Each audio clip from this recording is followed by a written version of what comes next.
So next is recommended actions. Approval of minutes of public sessions, February 8th, 2022. So moved. Second.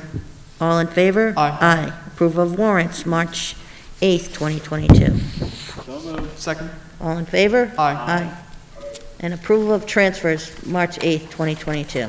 So moved. Second. All in favor? Aye. Okay, announcements of personnel is presented. The discussion action on retirements and resignations. Mrs. Ruggieri? Good evening, Madam Chair, and members of the school committee. Tonight we have several personnel announcements. I'll indicate which ones need votes as I go through each category. I'll first start with retirements. I'd like to congratulate Ruth Imber, guidance counselor at Pilgrim High School. Her retirement is effective March 3rd, and she has given Warwick 26 years of service and 4 years outside of service for a total of 30 years. Barbara Pellegrino, the math interventionist at Scott Elementary, effective at the end of the school year. She's given us 22 years of service. Ann Benetti, elementary teacher, grade 3 at Park Elementary, effective March 1st. She's given 18 years of service. And Lisa Bilodeau, elementary teacher, grade 3 at Hoxie School, effective July 1st, and she has 34 years of service. So I'd like to thank them all for their hard work and wish them well in their retirement. And I need a vote on these, please. Second. All in favor? Aye. Aye. And thank you all for your long-term service. That's wonderful. Madam Chair, Yes. thank you. I would also just like to thank them all for their service, but also just to note that I believe Ms. Pellegrino was also a presidential excellence in math recipient as well. Thank you. I do have one resignation. Allison Sandville, custodian at Pilgrim High School, and I do need a vote for that. So moved. Second. All in favor? Aye. Aye. Thank you. We thank Allison for her service as well. I have 4 non-renewals for retirees to comply with ERSRI policy. First, we have Beverly Smith, a reading specialist at the Career Center. Charlene Christina, a reading specialist at Veterans. Donna Nassa, a special educator in our parochial schools. And Mary Leone, a special educator also in our parochial schools. And we do need a vote for that as well. Second. All in favor? Aye. Aye. Thank you. They have also provided great service to us in times when it's been difficult to find staff, so we thank them for coming back in their retirement. And finally, the last vote for tonight is an unrestricted leave of absence for Stephanie Frazier, a science teacher at Windman. She's looking to take a leave of absence for the 22-23 school year. Move approval. Second. All in favor? Aye. Aye. Thank you. We have one declination of appointment. I appointed last month Robert Anastasi as a library media specialist, but he declined the position, so I just wanted to put that on record. And finally, our appointments tonight. We'll start with Jill Piacitelli, a teacher assistant at Tollgate in the IES program. Julie Fayola, a secondary secretary at Windman. She's actually been in the position since October 29th. Danielle Kennedy, a school nurse teacher 1 year only at the Career Center Drum Rock campus, effective March 7th. Patricia Lombardi, a library media specialist at Windman, and the coaches as presented in executive session. So welcome everyone to the district. And again, we're here for you for anything you may need. Thank you. Thank you very much. Next, we go on to donations and correspondence. The first item is individual hand sanitizers for district students from Little Kids, Inc. They donated $13,524 worth of individual hand sanitizers to our district. We'd like to thank them very much for trying to help out our school district and their generosity. So I need approval for this. To accept it? No? Okay. Excellent. And the next one is to the Career and Tech Center. The donor is Rosemary's Wish Kids.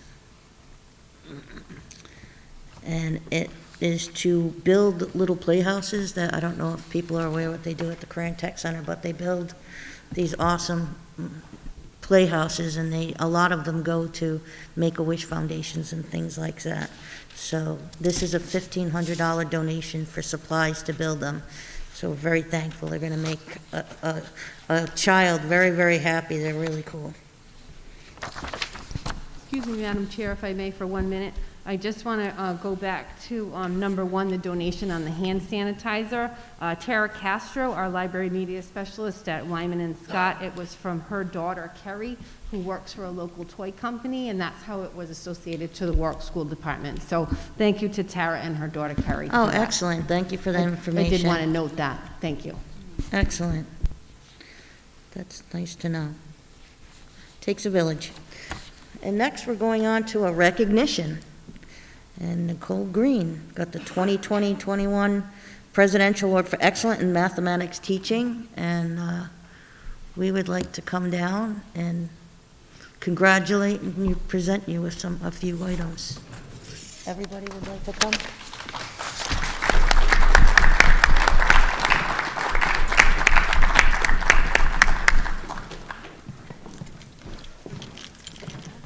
Can someone take Dave?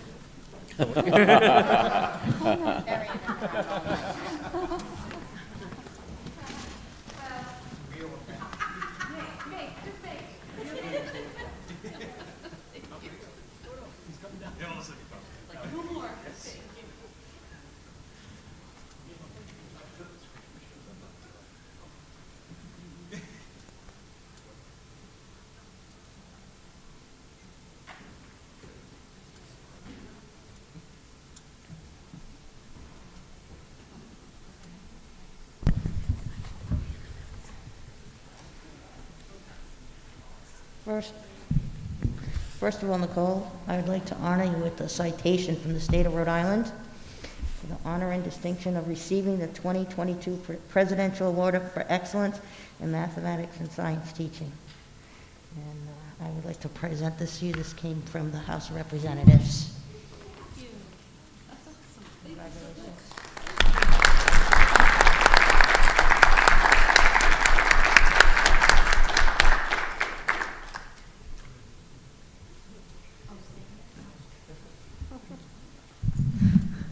So on behalf of the elementary department, as Darlene so well said, Nicole has been instrumental in our program for math interventionist. So I have no more words, but we thank Nikki from the bottom of our hearts.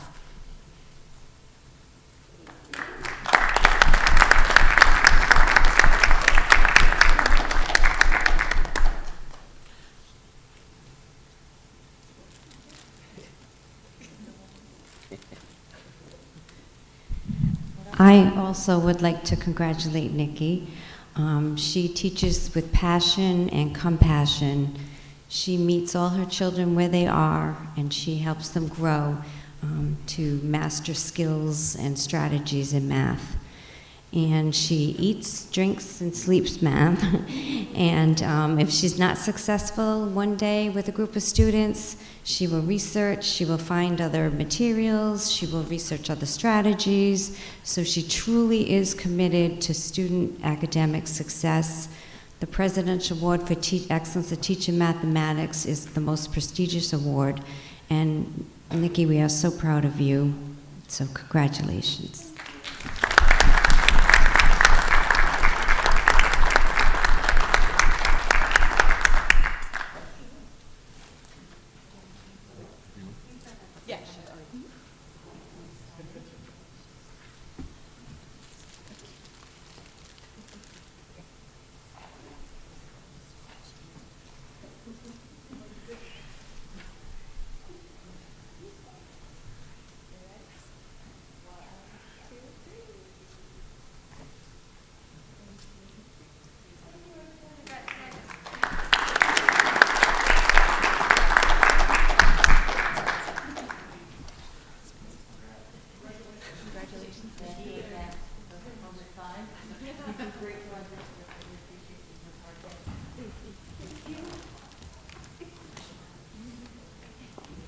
Thank you, everyone.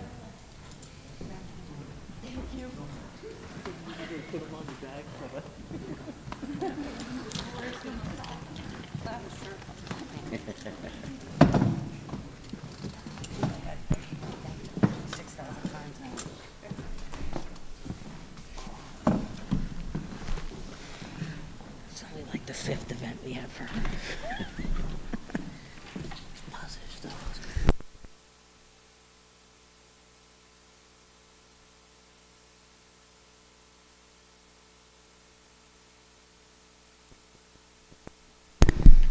Thank you again.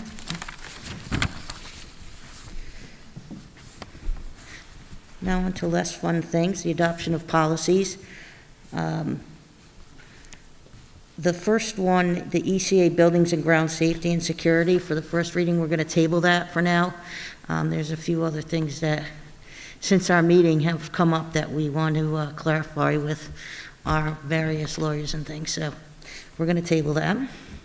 So on to the next one, KBBA, use of school department listserv, first reading. Dr. Cecil.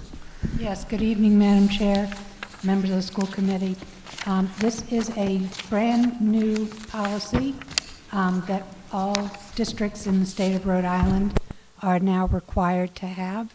Mr. Hennius has drafted this for us to meet the standards that have been set by the state. And would you like to read it, Madam Chair, or would you like me to?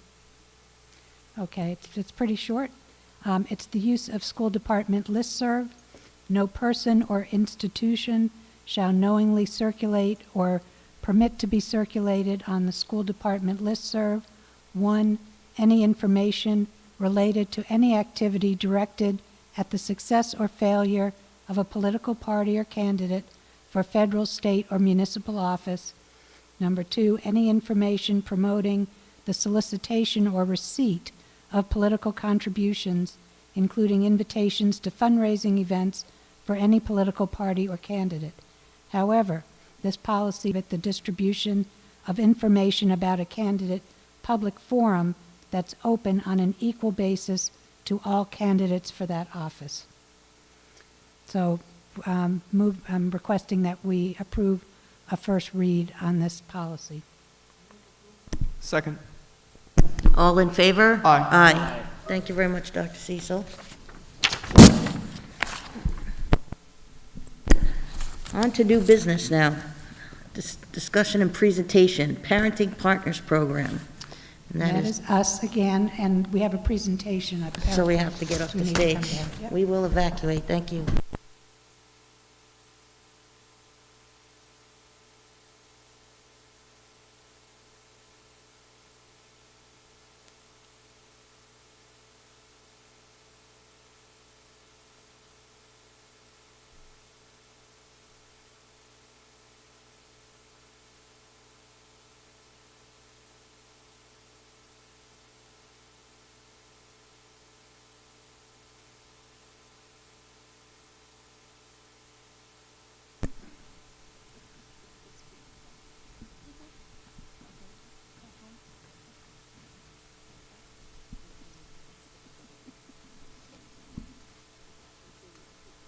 Okay, good evening again.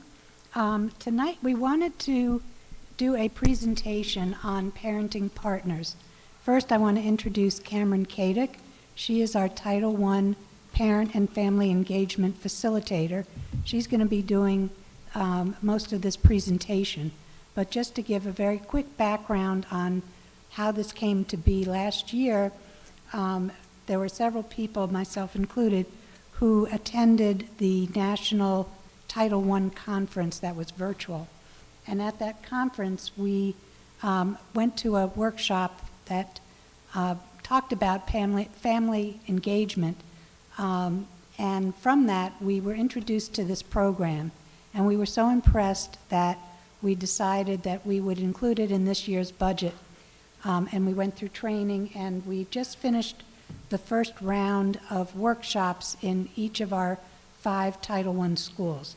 And so we thought it would be a good time to present information and the results of having done this now in all 5 of our schools. So I'm going to turn the mic over to Cameron. Thank you, Dr. Cecil. Parenting Partners is a program grounded in research from the leading parent and family engagement expert, Karen Knapp, as Dr. Cecil was talking about. We saw the presentation at our conference last year, and the focus is on strengthening the connection between home and school using her dual capacity building framework for family-school partnerships. So let's take a closer look at the program in this slide deck and the workshops that we've held here at our 5 Title I elementary schools.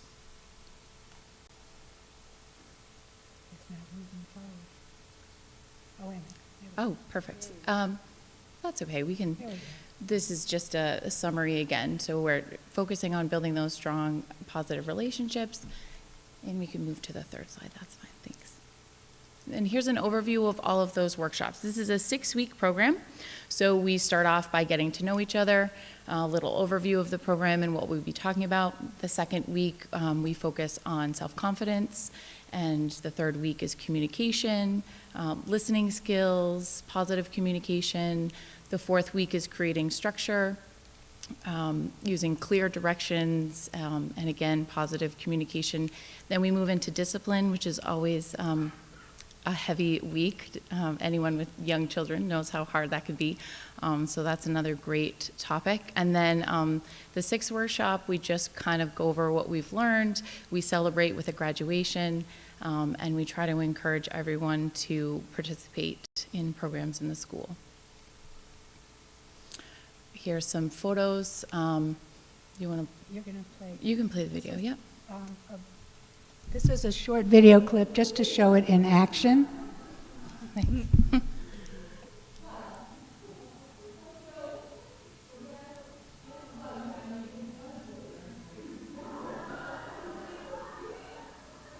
We didn't have any fun.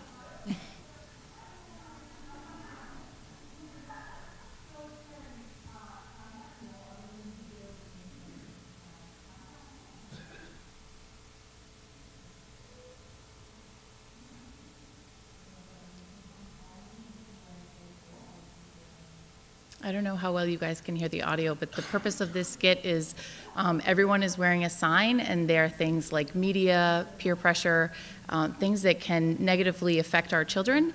And then we have a young person in the middle. And as you saw, we were, social media was bombarding that young person. Peer pressure, bullying, all of these negative influences. And then we asked that participant, how did that make you feel? She used words like isolated, scared, anxious. Obviously that's how you feel when all of these things are coming down on you. So that's how our children feel. And that opened up a wonderful discussion. And then if you look at the picture in the top left, we use our signs, leadership, collaboration, communication, all of these skills that we learn together as a team to protect that young person. You can't even see them in that picture, but they're in the middle, and our fabulous participants are blocking those balls from them in that second skit. So it's really phenomenal to go through those things. The last thing I want to draw your attention to on this is the bottom left. We have parents that are looking at student artwork. In our week when we talk about self-confidence, we talked about a project that 4th graders at Norwood and many of our schools are utilizing, the story, The Best Part About Me. And kids just pick their favorite feature about their bodies. It's a wonderful way. They have a writing assignment attached to it. It's just a great way for them to focus on something that they love about themselves and building that self-confidence. So that was a really nice way for parents to see student artwork and, again, bring home and school together.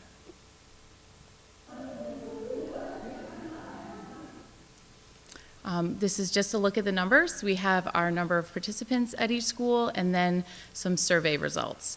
So 100% felt more connected to their school and its faculty. That's huge. 100% gained specific tools and strategies to help their children develop a positive view of their value and self-esteem. Again, wonderful. The vast majority increased their amount of family meals together, which is awesome. We know that that really helps and boosts student achievement. And then 100% argue less with their children. And I added this one because, again, if you have kids, you know how those daily routines, okay, it's time for bed, or it's time to do your chores, it's time for dinner. No, just one more video game, just 10 more minutes. These daily arguments back and forth can become really frustrating. And so there's a great tool that we learn in this workshop that stops those arguments. And so it's a lot of fun. And you may notice in the numbers that participation was, was varied school to school.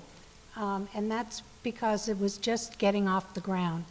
At training, some of the schools had more people come and attend, and so there were more enthusiasm, but also more people there to then go and recruit for this first session.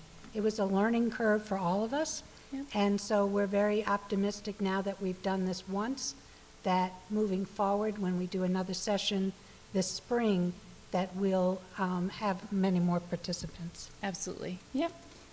And I just missed one of the statistics because it's cut off, that's all. They argue. 100% would recommend the program to others, friends and family. So that's another important one that we don't want to forget.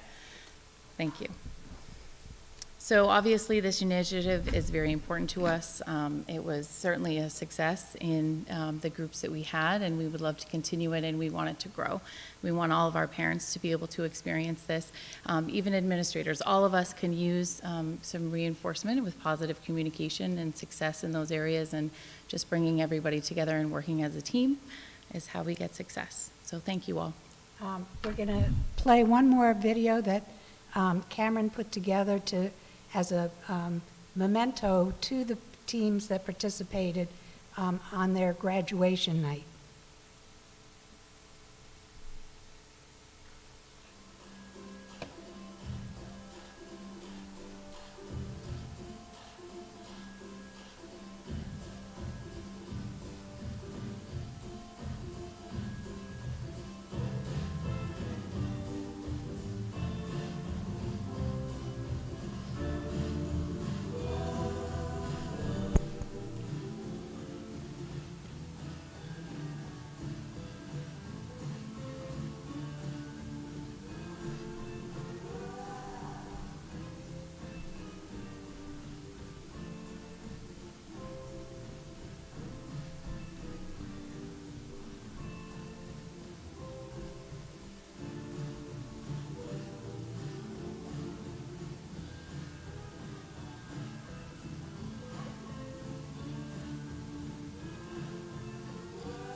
Thank you. And we also hope that one of the goals of this program is that some of these parent graduates will now become facilitators and work with other parents. That's one of the goals of the program. So we'll be happy to answer any questions you have, but we really wanted you to know that we're really working on family engagement in the district and specifically at our 5 Title I schools.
Thank you very much for those kind words. Yeah, it's work.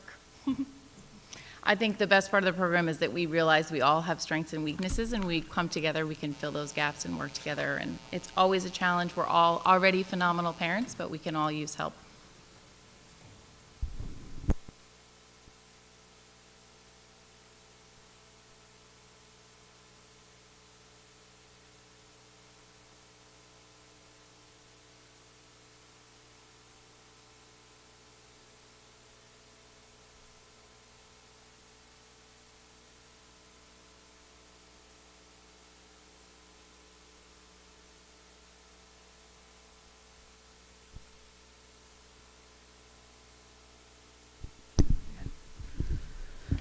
Good evening, Madam Chair and members of the school committee. I just wanted to give you a very brief overview of the Elementary Extended Day Academy Round 2. We had great success, as you know, from Round 1 with 39 teachers and 288 students before and after school. And yesterday we officially kicked off Round 2 for elementary. We did hit my mark, which was 50 teachers. We actually have 54 teachers as of today. And we have almost 350 students in the program. We increased the number of morning classes. That was something that the parents had asked for. So we went up to 20 sessions before school and 34 sessions after school. And the other big milestone for this round was we went to most elementary schools to now having all 13 elementary schools have a showing. So we're super excited for round 2. We can't thank our teachers enough for working with us on this important program. We are going to be adding, we did look at our students, as we showed you a couple months ago, our iReady data. So we chose our students who were in that sort of yellow or mid-range zone, which was approximately 1 year behind, figuring that maybe we could give them the most tutoring program with small group instruction. And we are adding an assessment piece on day 10 of the program. There'll actually be 12 sessions this time, and on day 10 we'll administer a very short assessment so we have some actual data. We also lowered the number of students. We now have approximately 8 students in a class instead of 12. So we took all the information on the survey data. Thank you to the teachers, the principals, the parents, and even the students. And we listened and we made some adjustments. So we're excited to see what we see in round 2. So just stay tuned.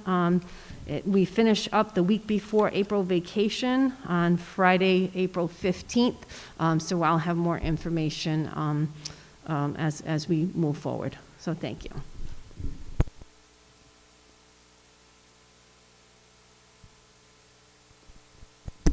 Good evening, everybody. I have the pleasure of talking about a few different topics this evening, and if we could, I think I had this really nice controller here again. Thank you, Ms. Cousineau, for getting this for us. So I wanted to show you the results from round 1 of how our academies wound up at the middle school and the high school level. We have some excellent data to show you, and we were able to reach students in grades 6 through 9. All of the teachers enjoyed working with the students. Of course, like Ms. Netko said, Mrs. Netko just said the teachers are excellent and they love their students. And so they were able to stay after school, work with them, and we're going to be doing the same thing again. At the middle school level, we have 8 different teachers that are on board to do this again with our kiddos. And we've expanded it, so it's not just going to be math and English or ELA. It's going to be science as well and different topics that are going to be included. So it's very exciting to be able to bring that back for the 6-week session. So you can see that there was a combination of what was taught. The teachers did feel that they had enough time to plan. They used small group instruction, which is one of our best practices. They had enough materials, and like I said, round 2 starts on March 7th. One thing that we had for feedback is that transportation, if we had it, would help increase the numbers of students that could participate. And we knew that going into it. And so we're looking at different options for students that might need tutoring after school hours. And like Mrs. Netko said, we're also looking at doing programs for the summer. So there is more to come on that, and I'll speak on that hopefully at the next school committee meeting with Mrs. Cousineau. So the parent feedback, also very positive. You can see here that the students learned something new. They really connected with the teacher, which was the whole point, just to have fun, enjoy being together. I'm excited that the students, we don't have the mask mandate anymore, so I think we're actually going to see a lot of smiles, which is so positive. And they said that they would sign their students up again, so that's great. And the student feedback, 96% enjoyed the academy. I'm not sure about that 4%, but hopefully we can turn them around. They worked well with the other students. They learned new skills, and they would sign up again. And they really enjoyed being there, enjoyed the small groups, and they want more sessions. So I loved hearing that. A lot of our teachers signed up again for round 2, just so you know. All right, so now on a totally different topic, I wanted to show you the data wall updates that we have at our schools. We have Tollgate, and so what they're doing is they're showing their data right outside the main office, so it's right out there proudly for everyone to see, and so they are showing their letter grades and how they're doing, because that's one of their goals in their school improvement plan. And then their survey works data, you can see there's a huge amount of responses. Students, 72%, educators, 74%. I'm sure this has gone up because this is from about a week ago. And family members that are listening, if you could hop on to SurveyWorks, please, it only takes a few minutes, and it gives us really valuable feedback as to how we're doing in our school communities. At Veterans, where we are right now, they have a great sign right outside of where we are having the school committee meeting. They're tracking attendance data and also the MyPath usage, which has been way up this year, and we're seeing massive gains at the middle school level and at the elementary levels. I've presented on that already, but MyPath is just this wonderful personalized instruction that comes with our iReady materials, and we're lucky to have that. Also at Windman, we have excellent iReady data as well. The 2 middle schools are neck and neck with having these incredible scores, so it's really, they're very proud of everything that's going on, and we're very proud too to see it. We're still waiting for the data wall update from Pilgrim. I'm hoping to have that for you next time. We also have the STAR data, which is our screener.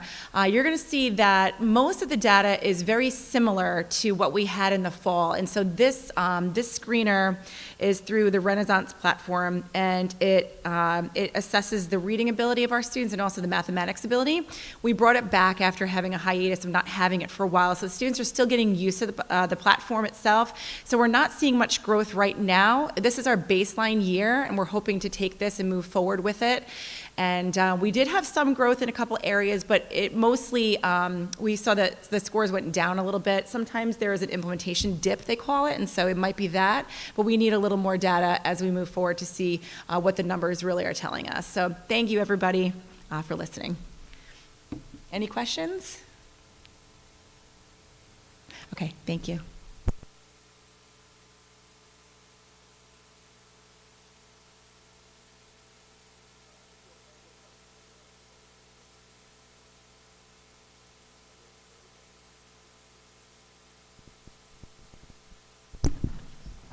It's nice that you're here with us, though. Very well. Very good.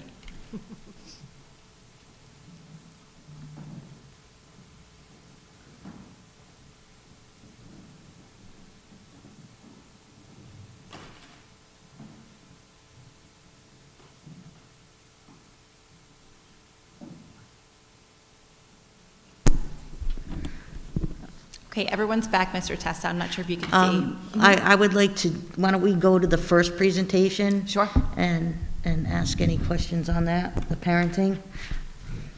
David, do you have anything? I have something for Dr. Schultz's presentation. Okay, well, I have something for Dr. Cecil, so I would like to speak about that. I think that's an excellent program. I was really impressed that we're reaching out to our community, to our parents, to work with their kids with instruction, and I think that's excellent. My question is, I know it's just a pilot, it just started. How are we getting that out to families so maybe we can get more than 4 participants from a school?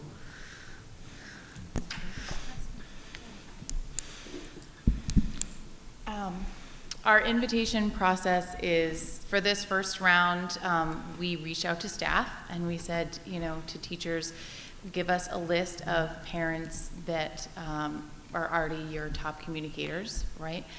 Because as Dr. Cecil mentioned, we want those parents to step in as facilitators so we can run more programs at once. I'm only one person at 5 schools. So we wanted to first ask the staff, and then from there, we had a list, and I reached out to people personally.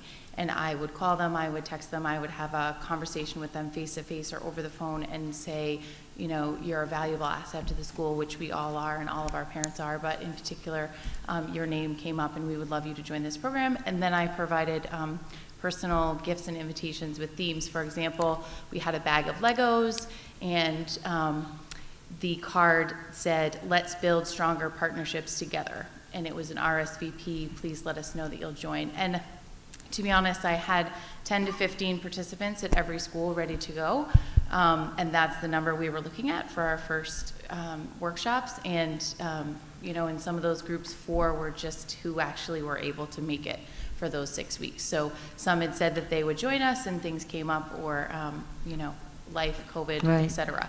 So that's the invitation process. And that's how we'll continue to do things. It's personal, we reach out to them, it's not an Okay. email, it's a, hey, you're important, we want you on our team, here's a little gift, join us.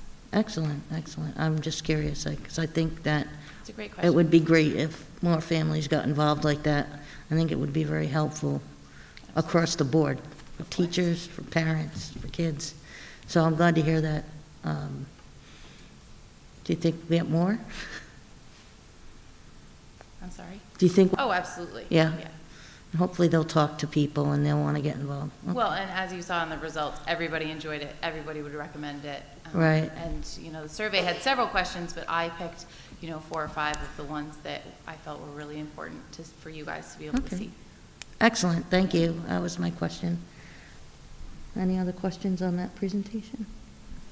Yes, Madam no, sir. Chair? Thank you for what you're doing. Yes?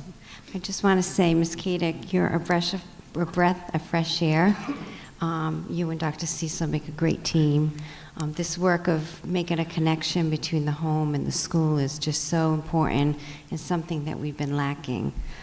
I was just wondering if the parents could bring their children to the not to that session, but to the school that night, and have another session supervised by another adult. At the same time, I would think that would increase And that's what in every invitation, it said that children, spouses are welcome partners. Okay. So we do. And, you know, if any of my Title I families are listening, I get this asked a lot. Siblings are always welcome. The entire family is welcome to anything that I host. We always provide childcare.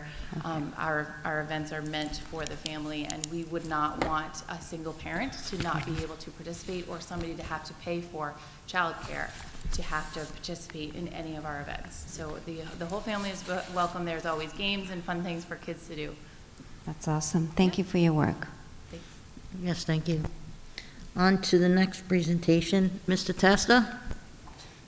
Thank you, Madam Chair. Dr. Schultz, just a quick question. On the high school data, I mean, obviously to me, that's a bit concerning, but if I understood you, was that because of a low number of participants? So do we think that data is not necessarily fully reflective? That's a great question. In most areas, the data was similar from the fall to the winter, so it was the same amount of students. There were a couple areas where we had less participants. We're still trying to find out what happened with, there must have been miscommunication where some of the teachers were not able to give the test in the testing window. So the students did take the test, but it wasn't showing up in the results. So the numbers may be slightly skewed.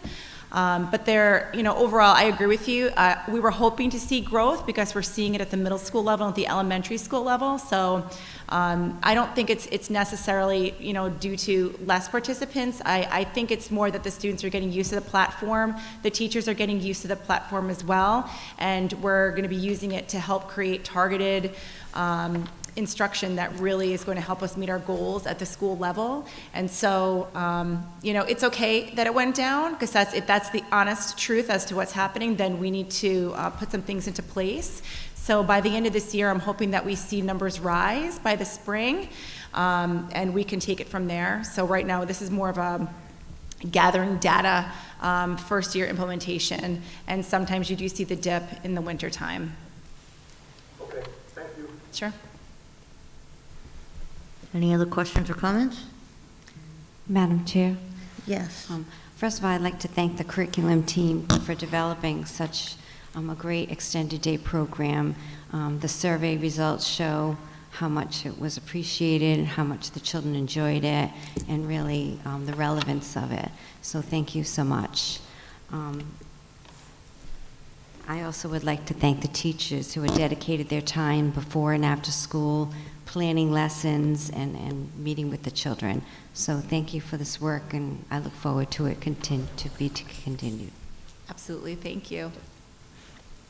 Dr. Schultz, I would just like to thank you too. I think it's a very positive program for our children, and I actually was talking to some of the teachers that were teaching in it, and they said that they really enjoyed it. So I want to thank you. I think it's another great program from our district, and I like to see all these two programs are excellent. So I want to thank all of you.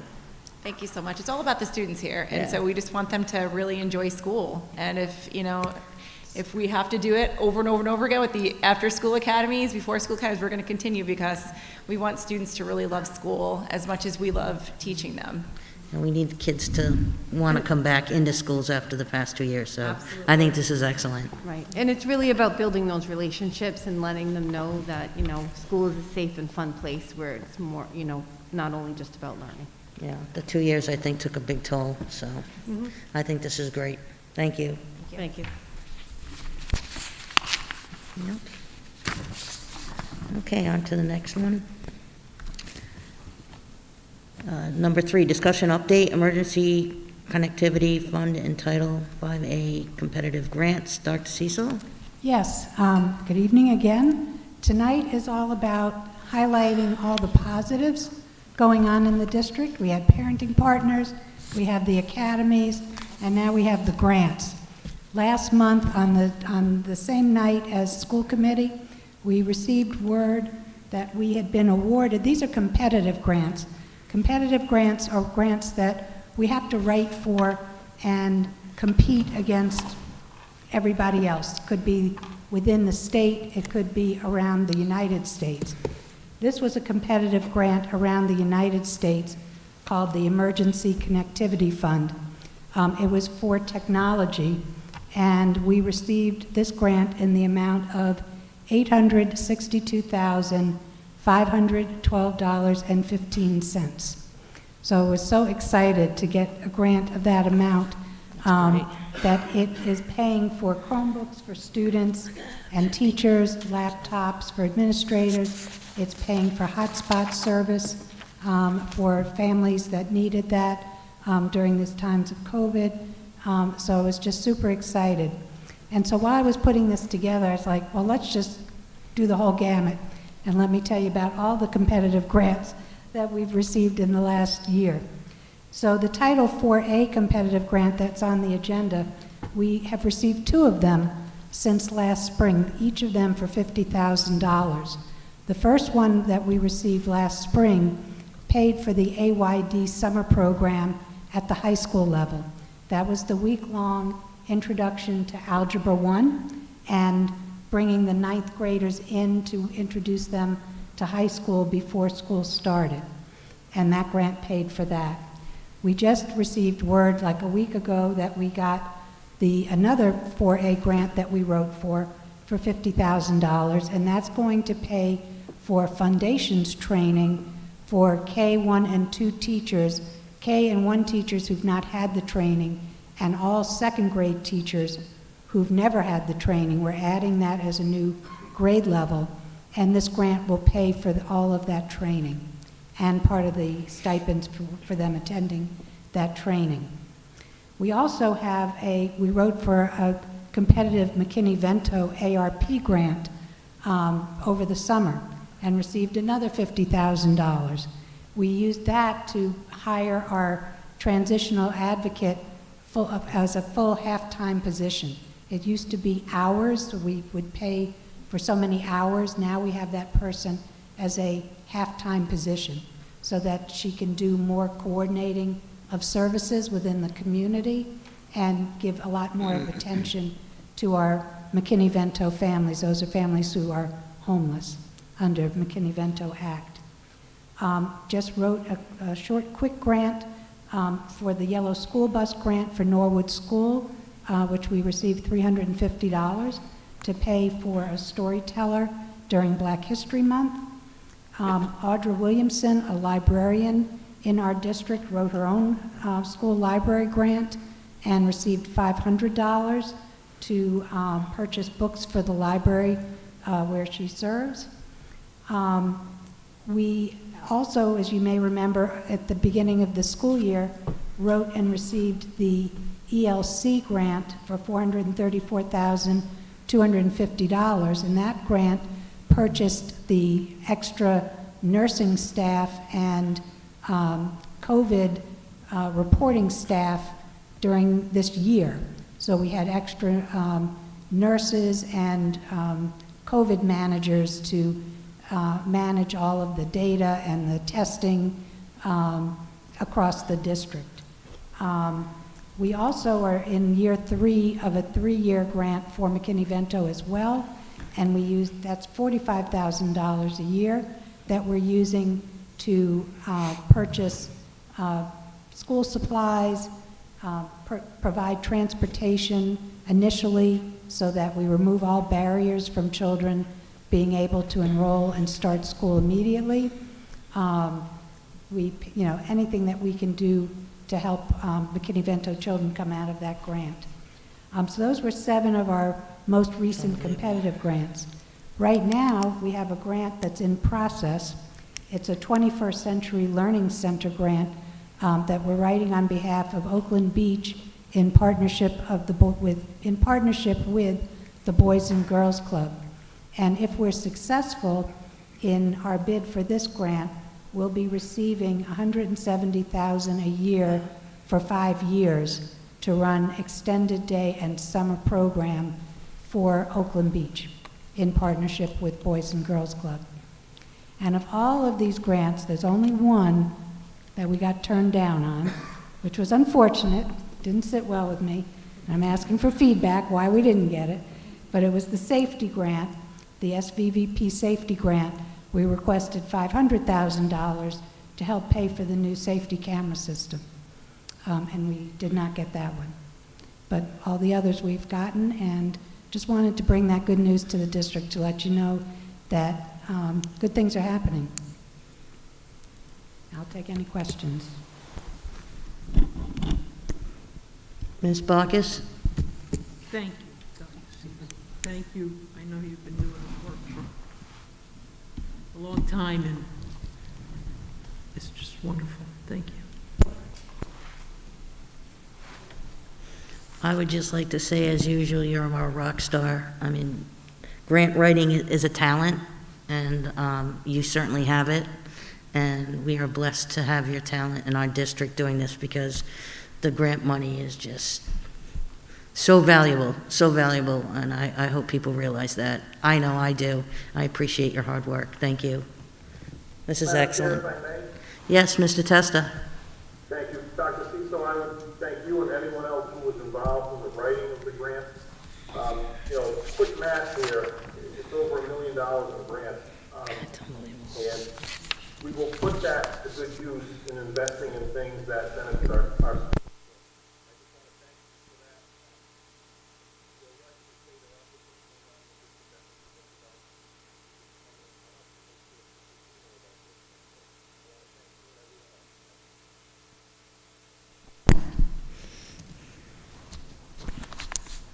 Okay.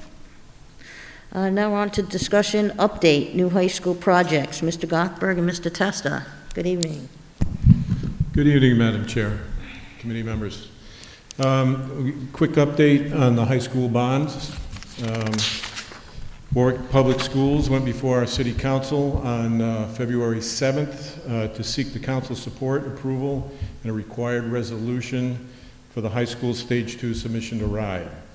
After much discussion, the council approved the resolution to support the high school Stage 2 submission to RIDE. The most telling comment from our 3 hours in front of the committee, the council, was from Councilman Lattiser, who said that this was too big a decision to be made by the 9 council members, and that no matter what anyone thought on the subject, it should ultimately move to and be decided by the voters of Warwick. I hope he sticks with that. The high school's project Stage 2 submission to RIDE was submitted the afternoon of February 15th, 2022. The submission consisted of 6 binders containing over 1,600 pages of data and information, along with 2 sets of drawings, each over 200 pages. These documents are in the process of being reviewed by RIDE, School Building Authority, and are expected to and we are expecting a request for a supplemental submission. This is standard procedure under each of our previous Stage 2s. We've had to submit additional information. They wanted to know a little bit about this or that. So we're expecting that to come forward shortly. We expect that the Stage 2 will go in front of the SBA Council for approval, and I got the date today from Director Carino. It should be right around May 15th. And then I can talk a little bit about our high school bond planning team, consisting of several members of administration. After reviewing a list of over 20 potential slogans for promotion of the high school project, the top 3 were investing in Warwick's future, our future begins here, and Warwick's future begins here. The committee chose as the winner, our future begins here. So that's going to be our slogan as we move forward and try and push this high school project moving forward. We also had a discussion on how the district should move forward with presentations and consistent message. The information, we figured we should go information on the new website, general information updated as the process moves forward, slideshow with the existing conditions of the 2 high schools and what the schools could look like as if we move forward. Also should be posting information on Facebook and Twitter whenever we can. And then we really believe that we should move forward with forums and meetings with the community, teacher forums, neighborhood forums, high school PTO, PTA meetings, middle school PTO, PTA meetings, along with elementary, especially focusing on the elementary, as that's really the group that's going to be impacted most by new high schools. We should meet frequently with Beacon and the Post to get our information across. Forums at the senior centers, daycare providers, and then really get our message across at the end of the year with our open houses next year and end of year events as we move forward. And then we discussed timeline for the bond, what we need to do to get this to where we need to with the voters. Stage 2 has been submitted, and we talked about the February 15th date. The supplemental submission should be requested the end of this week, beginning of next. It'll take 2 weeks to put that together, maybe 3, and that should be submitted at that point, so probably end the first week of April. And then we need to schedule how we're going to deal with the enabling legislation and approvals from City Council. With the May 15th date, we're going to need to move immediately after that for City Council approval and seeking the enabling legislation from the state legislature. Once that is done, we hopefully can get it on the ballot. The ballot will be in November, and then we will need to move back to City Council in December and seek their approval if the voters approve the bond. And then if that is all done, we would start design January 2023. Happy to answer any questions. Ms. Bacchus? What do we do if this doesn't pass? There is no Plan B. We know that Riot has already told us they will not consider or approve renovating our high schools. And if we do, as we all know, we've had the discussion, any major renovation of the high schools, the delta, the differential between cost to renovate and new high schools is very minuscule. When you consider temporary classrooms, temporary power, moving the kids around, it won't work and we won't get our reimbursement on it. So there is no Plan B. Madam Chair, if I may. Yes, Mr. Testa? Thank you, Mr. Gosford. I would just say that we've been very, very transparent, and we will continue to be transparent on what this project entails. Nobody ever suggested that building schools was inexpensive. It's not. It's an expensive proposition. I think many of us who had kids go through our schools, or some of us, some of my colleagues went to the schools, and some of our elected officials did the same. As I said before, they look the same as they did when they went there. I think we will make our case, and it is an expensive project. There's no way of getting around that. And I think that many, if not most of the people who are working in the ad building are taxpayers in the city as well. So it's something that I truly believe from the bottom of my heart that the voters need to decide. I do agree with Councilman Ladd's statement where he said that, this could be bigger than 9 council people. So all we can ask as a district is that it gets before the voters to decide. And I think we would willingly accept whatever the will of the. But there is a compressed timeline here, and we have to be conscious of that. Because the General Assembly, who has to also pass the enabling legislation for it to even be considered to get on the ballot, their session ends June 31. And if we don't get the final approval from RIDE until mid-May, there's a very short window that we have to get before the City Council in the hopes that that vote goes in our favor to get it, to approve to put it on the ballot, and then get that into the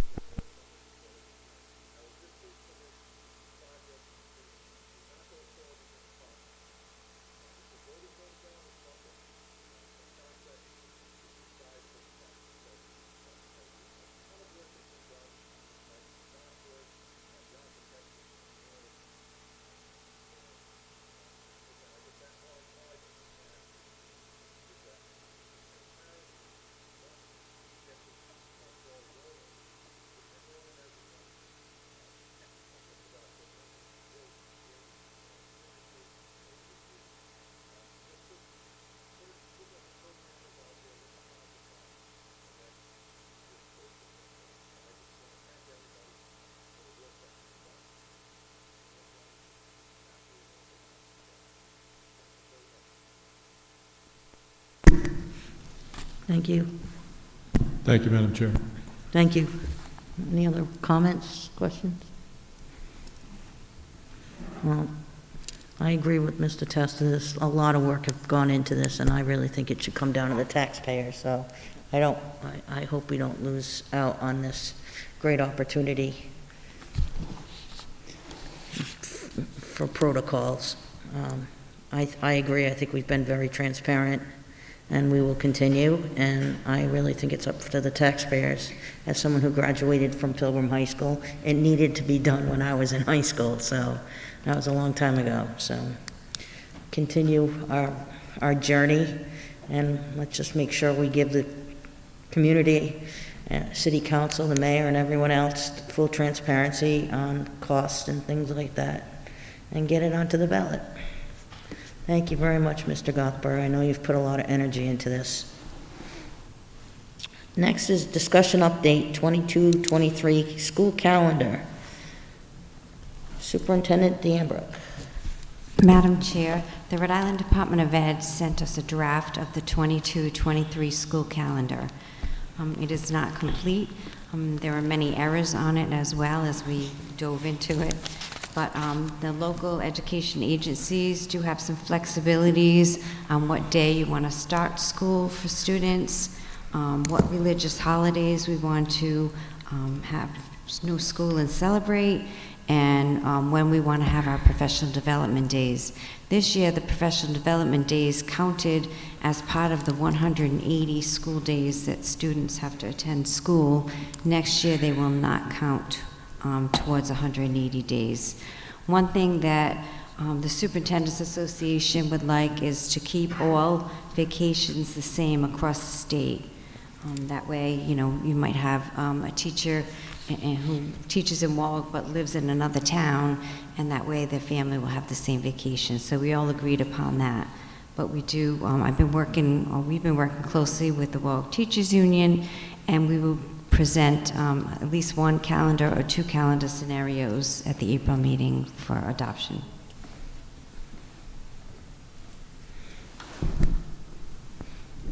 Questions, comments? Madam Chair, I do have one. Yes, Mr. Testa? Thank you. Superintendent, I know you and I have talked about this during the school year. When it comes time to decide the calendar, and again, I'm just floating this out there. This year when we had snow, some days were distance learning days, other day was a traditional makeup day. When we put our calendar together for next year, I'm trying to think as a parent here, because a snow day where there's distance learning, it's a different set of circumstances for the working parent than a canceled day. On a typical canceled day, I can bring my son or daughter to my mother, my neighbor, or something like that, and I don't have to worry about being a distance learning warden. So when we're looking to finalize our calendar, is it possible that we can say, look, at the end of the school year for the calendar will be, say, June 13th. Could we build in a potential number of traditional makeup days, and then we'll use distance. And we've heard from a lot of parents about distance learning with a snow day and the inconvenience and whatnot, and I think there's merit to that. So I just don't know if that's something to kick around going forward. So, Mr. Tester, we can build in some days for snow days. One scenario we have going right now is that the last day of school would be on the 15th of June, which would provide us with plenty of time for some snow days. And one of the professional development days, RIDE is giving us the opportunity to do asynchronous learning that day. Anyone else? Okay. I agree. I'm glad we're sticking with the same vacations across the board with the state, because it was like that when I was a kid, and I had two parents that were teachers and they worked in different districts, so I know the pains. I can't even imagine what it's been like when maybe someone works in Cranston and someone works here and they don't coincide, so I'm glad we're sticking with that. Keep us posted. Okay, next, discussion update, FY 2022 monthly fiscal report and year-end report. And the requisitions approved from $500 to $4,999. Mr. McGrath. Good evening, Madam Chair, members of the school committee. Before you, you'll find my monthly fiscal report along with an FY 22 projection. At this time, I am projecting a balanced budget at the end of June using ESSER 2 and ESSER 3 along with the revolving fund that was offered to us by the state. A few factors that I'm monitoring closely are the effect that will affect the projection are energy prices that affect both transportation and the buildings. And we're also looking at the health insurance and monitoring claims closely, because any uptick in those expenses will drive right to the district. I'm planning to present again in April a revised budget to be passed as we're waiting for ESSER 3 to be approved by RIDE. If you have any questions, I'm here to answer them. Madam Chair, I have one or two for Mr. McGrath. Yes, Mr. Testa. Thank you, Mr. McGrath. Because of my schedule, as well. I didn't get a chance to put that in your documents until shortly before the meeting. In your cover page, was one of the budget items you're looking at trending-wise transportation, where it seems to be increasing more than what we thought? So I believe the FY22 budget shorted transportation approximately $1 million. So we're anticipating around $500,000 to $600,000 over budget just off the bat. And that could fluctuate a little bit with the fuel costs. So I think the FY22 budget was shorted transportation right off the bat. So we were already behind the 8 ball there. Okay, we may talk about this a little bit later, you and I. I don't want to get into too much here. I would be, with all the issues of transportation, and again, I know we have a contract for that, so, an increase in transportation wouldn't sit well with this member. I'll speak for myself. Understood, yeah. I'm going to agree. I hope we're not paying that much more for transportation. I don't really think we've gotten great services this year to begin with, but we already pay out the nose for it, so. Right. Yeah, that's definitely a category that we are projecting forward. So we'll have a little bit of an update in April. Okay. On that one as well. So. Excellent. Yeah. Any other questions? Comments? Thank you very much, Mr. McGrath. Number 7, discussion action, administrator/middle management contract terms. Ms. Stambrook and Ms. Ruggieri. Madam Chair, members of the committee, I'm requesting that you approve the administrative contracts with the addendums as presented in executive session. So moved. Second. All in favor? Aye. Aye. Thank you. Discussion action, contract award curriculum, daily math fluency kits. Ms. Manchester and Dr. Schultz. Good evening, Madam Chair, Superintendent Danbrook, members of the school committee. So I come before you this evening for the completion of the set of the math fluency kits that we ordered early on in September. So in September, we purchased grades 1, 2, and 3 to really hone in on our grade levels that we knew were impacted most by our years off of COVID. And then this budgeted materials, we are completing that set with the grade K 4 and 5 kits for our math interventionists to continue doing the amazing work that they are doing at the elementary level. So this also is, our math interventionists at the elementary schools are also modeling these kits into the regular classrooms, where teachers are now adopting those and doing these number talks and number strings with their classrooms, which we are seeing definitely an impact around our numbers and operations data from our mid-year data as well. So thank you for your consideration. I'll answer any questions if you have them. Any questions? I have a motion to approve. Move approval. Second. All in favor? Aye. Aye.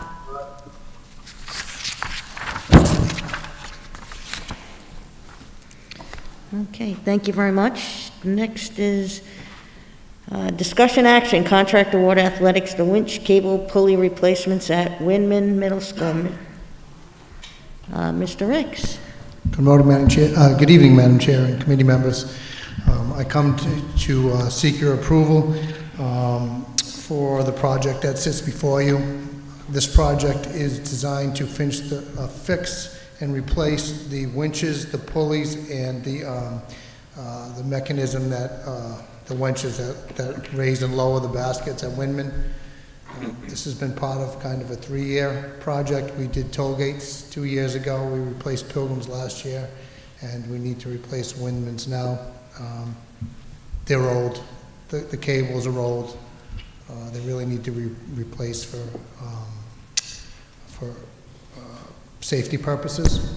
This was a budgeted item. I'm not sure if it's listed on the paper, but this is something that was budgeted for. Thank you very much. Any questions? Move approval. Second. All in favor? Aye. Aye. Thank you, Mr. Thank you Ricks. very much. Discussion action, building committee appointment approval, Mr. Testa.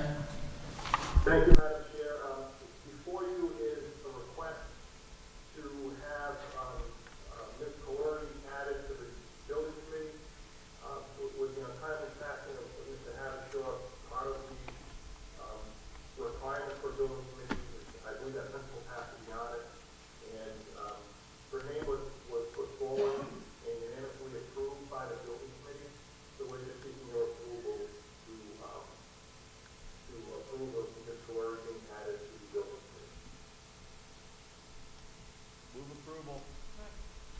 favor? Aye. Aye. Next, discussion action, contract award maintenance compressor replacement at Veterans Middle School. Mr. Oliver. Good evening. I'm requesting your approval on this contract. If you have any questions, I'd be happy to answer. I do have a question. Is this going to help service the rooms that have been losing Correct. all the power and heat, electricity? This is the correction for the heat. So they figured it out? They'll be replacing the compressors to fix the heat. Okay, excellent. Their power should not be triggered off and trip anymore? I'm sorry, I couldn't understand what you're saying. I said the power shouldn't trip anymore once this is done? That's not what the compressor issue is about. The That's power separate. issue is something separate. Okay, thank you. I appreciate your hard work. I know it's been very difficult for the teachers in the rooms that's happening, but I also know that you have all been working diligently trying to fix it, so I want to thank you for that. Thank you. Any questions? Madam Chair, I have one question for Mr. Oliver. You may have touched on it, it sounded a little garbled, but these are for the HVAC system, correct? That is correct, Mr. Testa. So I don't remember how old that HVAC system is, but is this a typical life expectancy for these? No, it is not, Mr. Testa. We are working with the manufacturer now to come up with a solution of the failure for these compressors. We're working with the outside vendor to come up with a solution of what the cause of all the failures are, and hopefully the manufacturer will be reimbursing us for lost compressors. Okay, so there's some manufacturer reimbursement for this? Well, I'm hoping there is. I can't guarantee that, but we're working our very best to reimburse some of the money back to the district.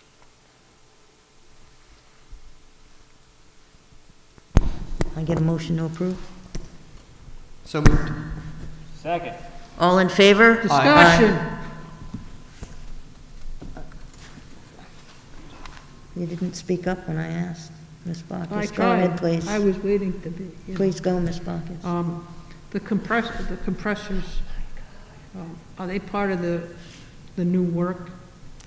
Say that again? Are they part of the new work that we've done? Yes, the work that was done in 2018, this is what is being replaced, correct? We better get money back. I'm trying my best, ma'am. I know. Well, we can always sue them. We have a good attorney for that. I was gonna say, that's more for Andrew. Andrew? All in favor? Aye. Aye. Discussion action, contract award maintenance for Lippert Library restoration. Mr. Oliver again. Yes, I'm requesting your approval on this contract. If you have any questions, I'd be happy to answer them. Move approval. Second. All in favor? Discussion. Yes, Ms. Bacchus, please. That's the way it goes. Discussion before you call for a vote.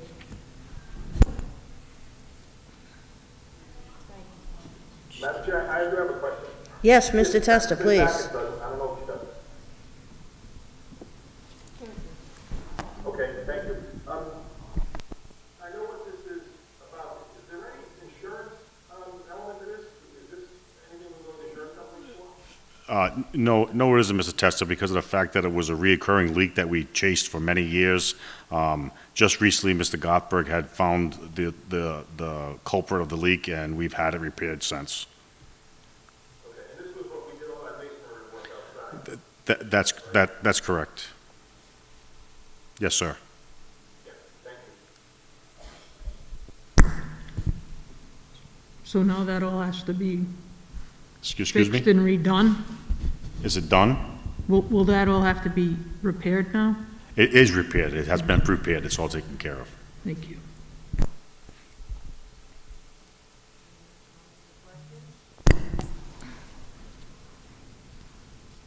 Get a motion to approve? It's already been moved. Second. Okay, all in favor? Aye. Aye. Thank you. Thank Okay. you. Discussion action on the change order for the Career Tech Center Cisco. Mr. Kane and Ms. Machado. Madam Chair, members of the school committee, the Career and Tech Center is requesting an increase in the open purchase order for Cisco Foods, increasing it by $10,000. And they'll be utilizing the same commercial foods account that they have established, that you voted on and approved with the budget at the beginning of the year. So they'll be making a transfer to this account and increasing it by $10,000, up to $10,000 for open purchase orders. Questions or comments? Move approval? Second. Questions?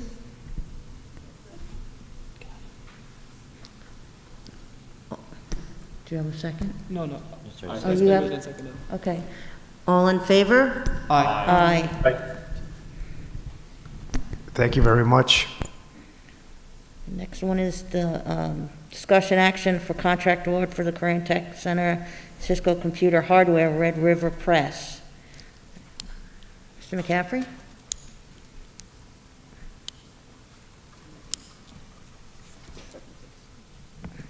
I'm going to defer to Ms. Machado on this matter. Okay. I'm confused.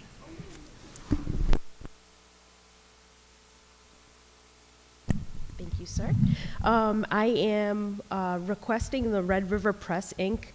Computer hardware for the Cisco program, for the CTC program. Move approval? Second. Any questions, comments? Discussion? Yes, Mr. Adams. Ms. Machado, my only question is, I don't see it on here. Is this budgeted? Oh, no, you said it's purchase and no cost. Categorical money, yeah. Okay, cool. Sorry, thank you. That's okay, thank you. Categorical money is state funds. Thank you. All in favor? Aye. Aye. Okay, discussion action, contract award for the Career and Tech Center Electricity Program of Solar Technology. Ms. Machado, are you handling this? Yes. Okay, thank you. Sure. So Solar Concepts Learning System, it is a sole source organization, and this would be funded by the Perkins Grant. So this is for the tech ed products. Move approval? Second. Discussion? Thank you. Will this be taught in conjunction with the electrical program? Or will it be a standalone program? It'll be part of the electrical program that we currently have, Thank you. incorporating more green technology. There's a curriculum for solar, and there's also workstations that are available to practice training on new green technology that would be available in the classroom. Thank you. All in favor? Chair, I just have one comment to make. Yes, Mr. Testa, please. Thank you, Mr. McCaffrey. Thank you. I'm happy with this program. The NK's got a wind turbine program, so we've got a solar program. So we can have our graduates go off into the workforce and start working on solar power, just like the NK kids will work on wind turbines. So our kids will stay on the land, the other ones have to take a boat. Thank you, Mr. Testa. That's going to open up a problem for kids, for us, for kids who want to go to North Kingston.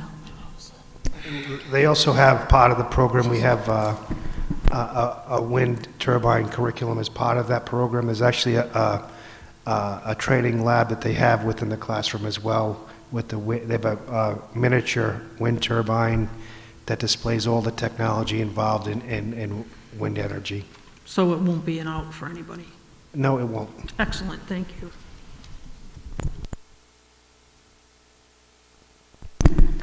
All in favor? Aye. Aye. Thank you very much, Ms. Machado. Next is the final public comment, and we have Ms. Darlene Necco.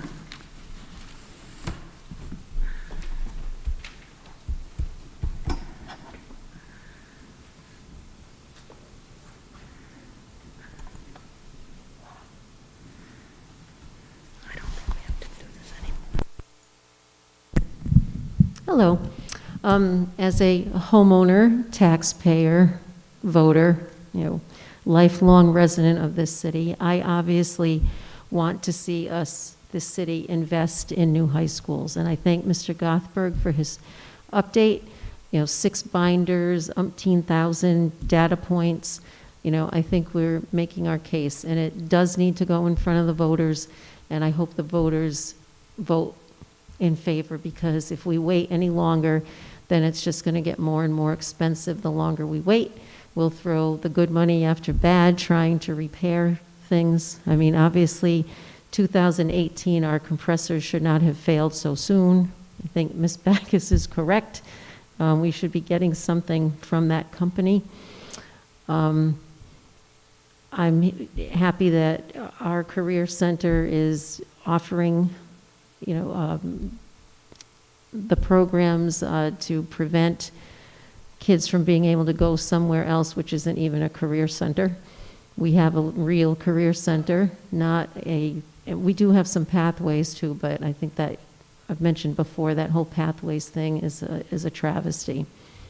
But I'm glad that we do have a program there that will get us the solar power, the wind turbines, whatever the training that our graduates will need to get careers of the future. And go new high schools. Thank you.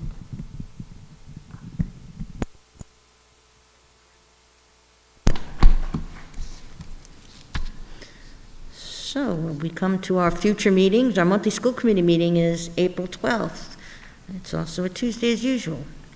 Do I have a motion to adjourn our meeting? Move adjournment. Second. All in favor? Aye. Aye. Thank you for accommodating me.